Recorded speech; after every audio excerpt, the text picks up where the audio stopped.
Aku baru sadar sekarang, ternyata selama ini aku tidak dicintai. Aku hanya dikendalikan. Aku nggak tahu harus mulai dari mana. Karena kalau dilihat dari luar, hidupku terlihat biasa saja. Tidak ada yang benar-benar terlihat salah. Kami masih bersama, masih satu rumah, masih makan di meja yang sama. Tapi rasanya sudah lama sekali aku tidak benar-benar hidup. Dulu aku pikir ini namanya cinta. Diatur, dilarang, ditentukan. Aku pikir itu bentuk perhatian. Jangan kerja di situ. Jangan terlalu dekat sama temanmu. Ngapain kamu belajar itu? Nggak perlu. Awalnya aku nurut saja, karena aku percaya dia lebih tahu. Dia suamiku. Aku pikir dia ingin yang terbaik. Pelan-pelan hidupku mengecil. Aku tidak lagi punya keputusan sendiri. Semua harus lewat dia. Mau beli sesuatu harus tanya. Mau pergi harus izin. Mau kerja harus sesuai yang dia mau. Kalau tidak, dia diam atau marah pelan. Atau bilang aku tidak menghargai dia. Akhirnya aku berhenti mencoba. Yang aneh, aku yang bekerja, aku yang mencari uang dari pagi sampai sore, bahkan kadang malam. Aku tetap jalani semuanya. Dia sering di luar rumah. Katanya kerja, katanya ada urusan, katanya keluar kota. Tapi pulang tidak pernah bawa hasil yang jelas. Aku tidak pernah benar-benar tahu dia kerja apa. Kalau ditanya, jawabannya selalu berubah. Kadang aku percaya, kadang aku pura-pura percaya.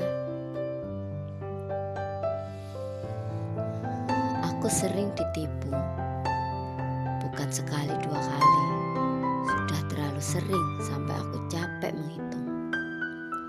Janji yang tidak ditepati, cerita yang tidak sama, alasan yang selalu berganti. Tapi setiap kali aku mulai curiga, dia akan balik membuatku merasa salah. Kamu terlalu mikir. Kamu gak percaya sama aku. Kamu ini kenapa sih? Dan aku diam lagi.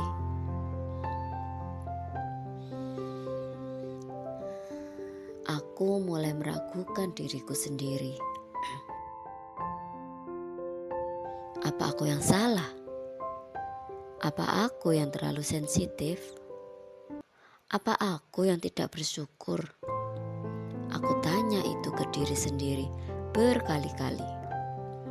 Sampai akhirnya aku berhenti bertanya, karena jawabannya selalu membuatku lelah.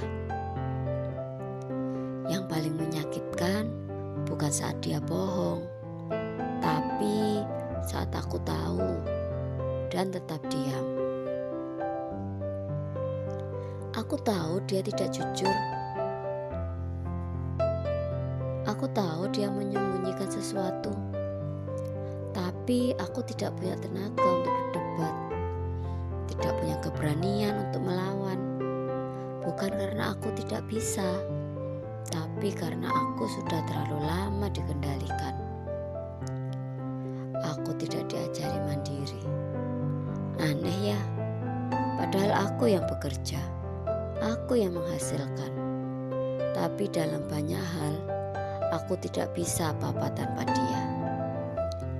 Aku tidak terbiasa mengambil keputusan sendiri. Aku takut salah, aku aku takut dimarahi. Setiap kali mau melakukan sesuatu, aku seperti menunggu persetujuan yang tidak pernah benar-benar datang. Kadang aku iri melihat orang lain bisa menentukan hidupnya sendiri.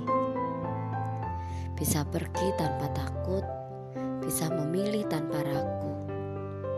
Aku bahkan untuk hal kecil saja masih merasa seperti harus izin. Dia sering pulang larut malam. Kadang aku sudah tidur, kadang aku pura-pura tidur. Aku dengar pintu dibuka pelan, langkah kaki yang berat, suara air di kamar mandi. Tidak ada cerita, tidak ada penjelasan. Besoknya seperti tidak terjadi apa-apa. Kalau dia pergi keluar kota, aku juga tidak pernah benar-benar tahu kemana. Berapa hari, untuk apa, dengan siapa, semua samar. HP susah dihubungi, ditelepon jarang diangkat. Aku nggak tahu apa yang dia lakukan di sana. Yang pasti pulangnya tetap sama, tanpa hasil yang jelas, tanpa perubahan. Sementara aku tetap bekerja, tetap berusaha menjaga semuanya berjalan. Bayar kebutuhan, mengatur rumah, menahan diri. Aku capek, tapi tidak pernah benar-benar bisa berhenti. Kadang aku duduk diam, melihat sekeliling rumah. Semua terlihat normal, tidak ada yang berantakan. Tapi di dalam, aku kosong. Aku merasa seperti hidup, tapi bukan milikku. Yang paling membuatku sakit, bukan karena dia sering di luar, bukan karena dia tidak jujur, tapi karena aku sadar aku tidak pernah benar-benar punya kendali atas hidupku sendiri. Aku selalu dalam kendalinya. Cara berpikirku, keputusanku, langkahku, semua seperti diarahkan pelan-pelan. Sampai aku lupa rasanya memilih untuk diri sendiri itu seperti apa. Aku pernah mencoba melawan, pelan saja, tidak besar, tapi reaksinya cukup untuk membuatku mundur lagi. Nada suara yang berubah, tatapan yang dingin, kalimat yang menusuk pelan. Akhirnya aku kembali diam.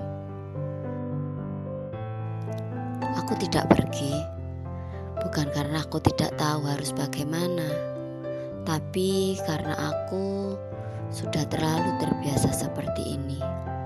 Terbiasa menahan, terbiasa diam, terbiasa berharap walaupun kecil. Iya, aku masih berharap. Aneh ya, setelah semua yang terjadi, aku masih berharap dia berubah. Masih berharap dia jujur, masih berharap dia melihat aku. Bukan sebagai seseorang yang bisa dikendalikan, tapi sebagai manusia. Tapi setiap hari, harapan itu semakin kecil, dan yang tersisa cuma lelah. Lelah yang tidak bisa diceritakan ke siapa-siapa, lelah yang tidak terlihat, lelah yang hanya aku rasakan sendiri. Kadang aku ingin pergi, tapi aku tidak tahu aku bisa hidup seperti apa tanpa semua ini. Karena selama ini aku aku tidak pernah benar-benar belajar berdiri sendiri. Aku seperti hidup dalam genggamannya. Tidak terlihat, tapi terasa. Setiap hari, setiap keputusan, setiap langkah kecil. Dan yang paling menyakitkan, aku baru sadar sekarang. Selama ini, aku tidak dicintai. Aku hanya dikendalikan. Aku masih di sini, masih menjalani hari seperti biasa, masih bangun pagi, bekerja, pulang, dan diam. Tidak ada yang berubah dari luar, tapi di dalam aku sudah sangat lelah. Lelah, tapi masih bertahan. Kecewa, tapi masih berharap. Dan itu rasanya lebih menyakitkan dari apapun. Kadang kita tidak butuh solusi, kita cuma butuh didengar. Dan kalau kamu merasa cerita ini seperti hidupmu, berarti kamu tidak sendiri. Aku juga masih di sini, masih mencoba bertahan dengan cara yang sama. Kalau suatu hari kamu merasa terlalu lelah, kembali saja ke sini.